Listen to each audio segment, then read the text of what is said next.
I never signed up for an HOA. But on a quiet Saturday morning, that didn't stop a bright yellow violation notice from appearing on my front door. Unapproved mailbox placement. Grass too long. HOA fees due. $350. Confused, I called my real estate agent, Sarah. That's strange, she said. There was no HOA when we closed on your house. Then, a black SUV crept past my driveway. Tinted windows. Watching. Waiting. Something was wrong. Chapter 2.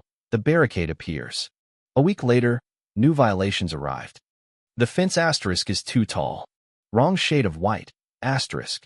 Then came the orange barricades. One morning, they surrounded my driveway, making it impossible to leave. Community standards violation, the signs read. My neighbor Tom, once friendly, now avoided eye contact. Others whispered, crossing the street when they saw me. The mail stopped coming. Delivery drivers refused to approach my home. I started digging. That's when I found her name, Vivian Rodriguez, HOA president, real estate broker, and connected to multiple development companies. She wasn't just enforcing rules. She was forcing people out. Chapter 3. The Web of Corruption. County records revealed a disturbing pattern. 3 houses on my street had sold, each to companies linked to Vivian. The HOA had no official documentation, no legal authority, yet they were issuing fines, threatening liens, and making homeowners disappear. When I went to the county recorder's office for more documents, the clerk whispered, "I can't discuss that over the phone. Come in person." That night, a van with dark windows parked down the street. Watching. Then my phone buzzed. An unknown number. A mechanical voice. Stop digging. Chapter 4. The plan to expose them.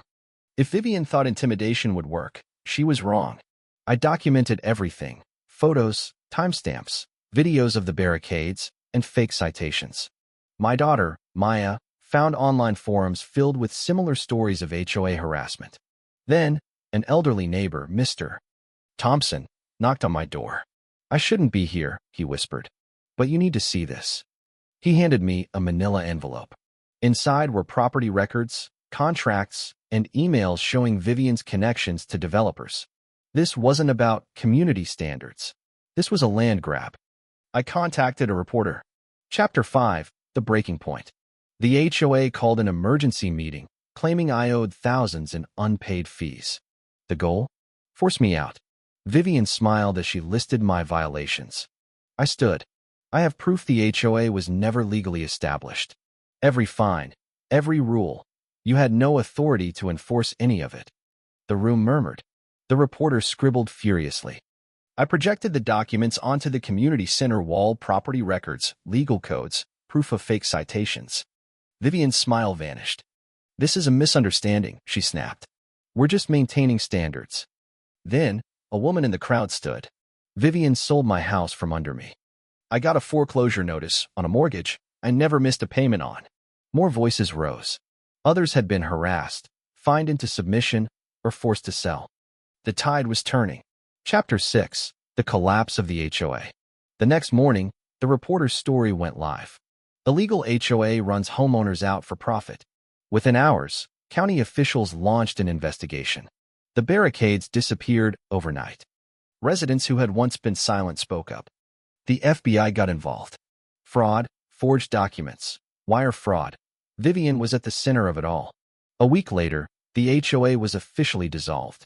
Vivian and her associates were arrested. I walked out onto my front lawn, free at last. The war was over, and I had won.